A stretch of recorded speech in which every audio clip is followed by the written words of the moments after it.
respectful towards fans. And I absolutely don't mind if you disagree with me, but sometimes within every fandom, as you know, there are some people that need policing within fandom itself because we get a bad name from it. That's a fact.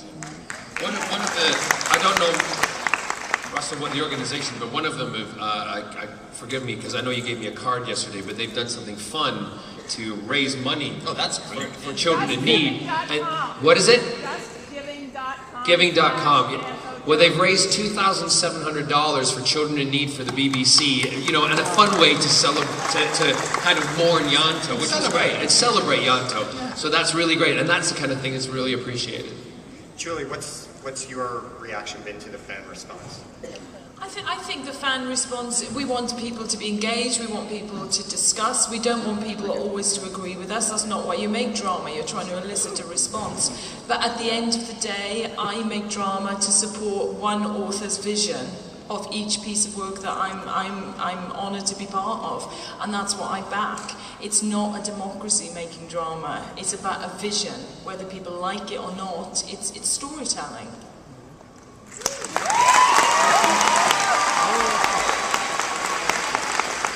I think our ambition as storytellers, as dramatic storytellers, is to tell powerful stories about living, about loving, about dying, which after all is something that is going to come to each and every one of us, well, except for Captain Jack. Yeah.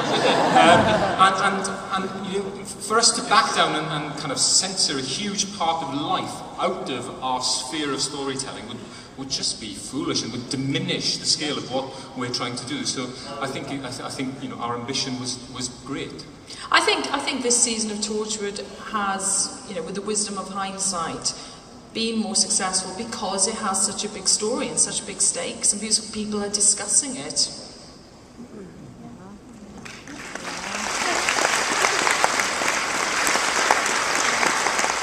Okay, next question. First off, I think you're the only actor, John Barry, who could possibly play Captain America.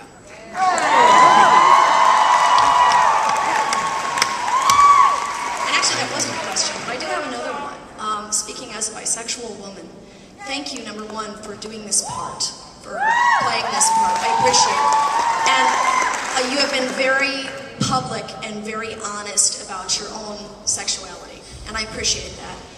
What do you see for yourself as a future role model? Well, I don't look in terms like that. I've become a role model and become things I say, you know, that in the political agenda for gay rights and gay activism, I didn't get into the industry to be like that, but it's happened, and there comes a point where you have to look at yourself and say, you know, I can make a difference, or I can sit back and just let this all happen. And I'm not the type to sit back and let it all happen. I want to make a difference. But you say thank you to me for doing what I do. It's thank you to people like Julie and Russell. Russell for writing a character like Jack. For Julie having the guts to go to the networks at the BBC and say, this is the type of character we want to put on television, because he represents who we are. So it's not a difficult decision to have made to do it, because I've had great support behind me.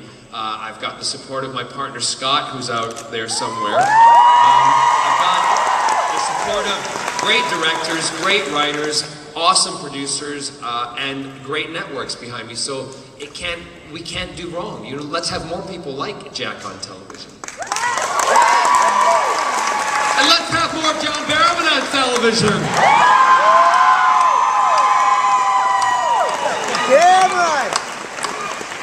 I think I'd shake up an American network, don't you?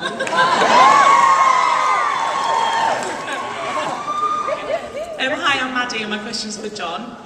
Me and my friend love to listen to you when you're on Elaine Page, and obviously you're into musicals.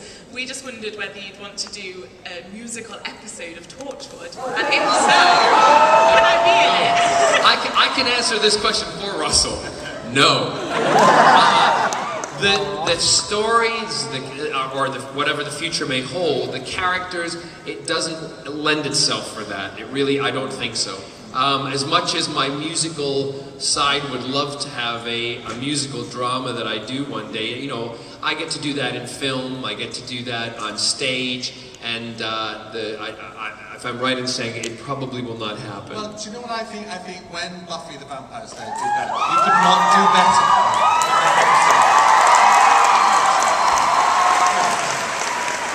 Couldn't even try to touch that. It was perfect. I did speak to Russell the other evening and Julie when we went out to dinner one night, and I said, because there's a song that I changed the lyrics for one of my concerts. I changed the lyrics for The Wizard and I to The Doctor and and I did it as kind of John Barrowman's idea of what Jack feels about the Doctor, and I did ask them the other night because I'm approaching the record company and I might put it on as either an iTunes exclusive or a hidden track on my next album, the Doctor and I.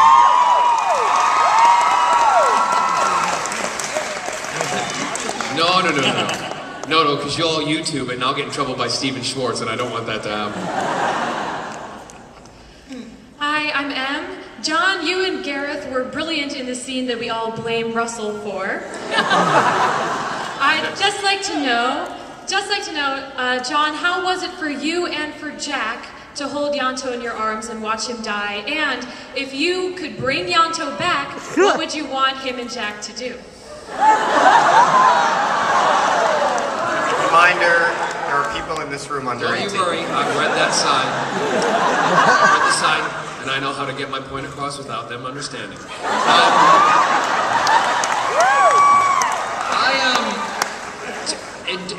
When we played that scene, it was very sad because we knew what was going to happen, obviously, as actors, and we knew we were losing the cast member, but again, we had come to terms with it, and we knew that the storytelling had to come first, and that it was going to be tough and difficult. It was hard to look into his eyes and see that happen, because even though you're pretending and you're playing the scene, there is that part of you that, you're not going to have that character around anymore.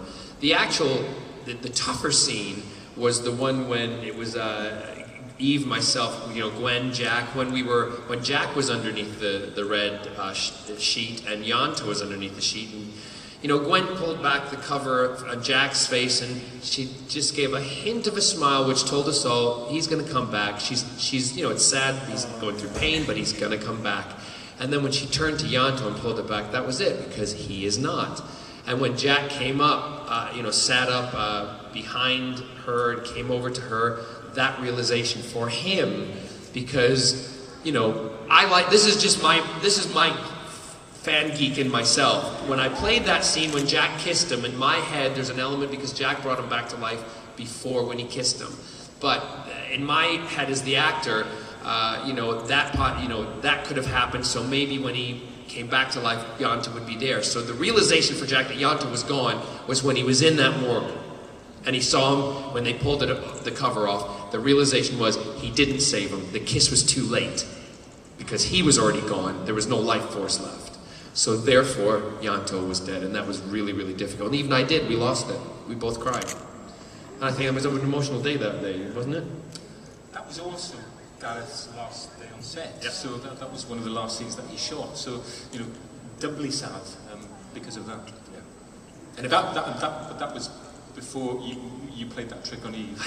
There are lots of tricks. There was a trick on Eve. She pulled my cover back, and I had a big handlebar mustache, and I said, "Let me entertain you, let me see you smile." And again, Eros went, "Let's move on."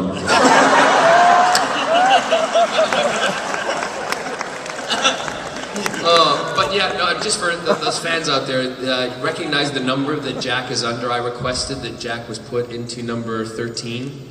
And that, for those of you who know, that's my mother's birthday. Friday the 13th. Which is kind of creepy, but Jack was under the 13. That is creepy. It is creepy. Anyway, sorry.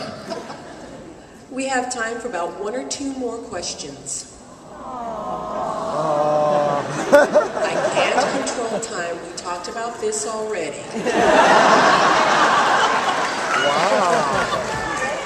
All right.